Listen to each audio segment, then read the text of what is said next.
excuses are keeping you stuck. Your excuses are your blocks.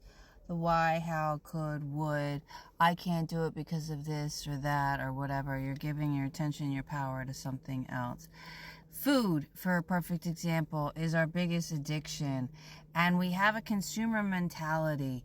Look at the Starbucks teddy bear glass cup that has been happening, which was strategically done by marketing. And to prove that you are sheep in that consumer aspect of want, the instant gratification. The same thing happens with food.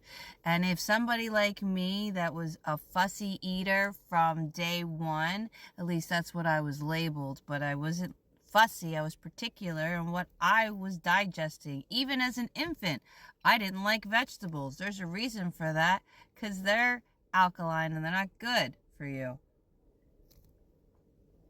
How'd I digress? Anyway, when you're looking at food, it is a hard thing to look at in health-wise, because when I learned that everything was processed and not good and certain things and what it was doing to our bodies, it was detrimental in the fact that I'm already fussy. I barely, eat what's out there. Now I have to change that too.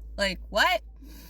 And we like the instant gratification. Our food is our coping mechanism. That's why it's an addiction. It's a coping mechanism. It helps us make us feel safe, especially when we're not even really following real nutrition, but we think we are. We're giving ourselves comfort food, right? We have rituals and, schedules and different ways of doing things to make ourselves cope better. And if we take it away and say, well, you can't have this anymore, we're going to want it even more. It's a psychological thing.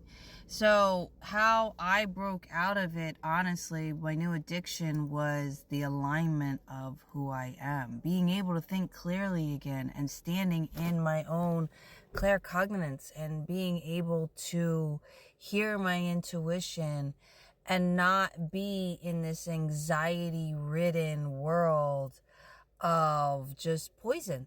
So, yeah, it takes a minute and it takes a process to release the attachments that we have. And food in a whole is going to have to transition. Give yourself grace. It comes in time. Alcohol was the first thing for me, then of course nicotine. Then it was chicken and pork and processed food. Watch What the Health on Netflix. That'll open your eyes a little bit. Start shifting your perspective onto the more you take care of your body, the more your body will take care of you. Of giving yourself grace to unattach yourself.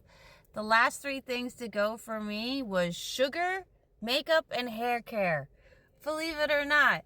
So the sugar was, I was eating a pint of gelato a night and the second ingredient was sugar. So when I gave that up, that was huge.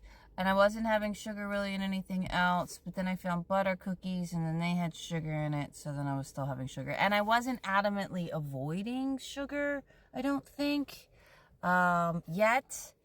That was one of the last things to go. Same with cheese. Cheese actually was the very last thing to go. So my makeup and my hair, that was tied into my job because that was tied into the identity and character that I'm playing and what I see and how I think I am seen. Do we see all the attachments? Knowing that these chemicals on my hair are chemicals. The hairspray's flammable. And I'm spraying it on me. I complain about my bathroom being sticky and gross. What do you think it's doing to the lungs? What do you think it's doing to my hair follicles, my scalp, my pores, my body? That's just hairspray.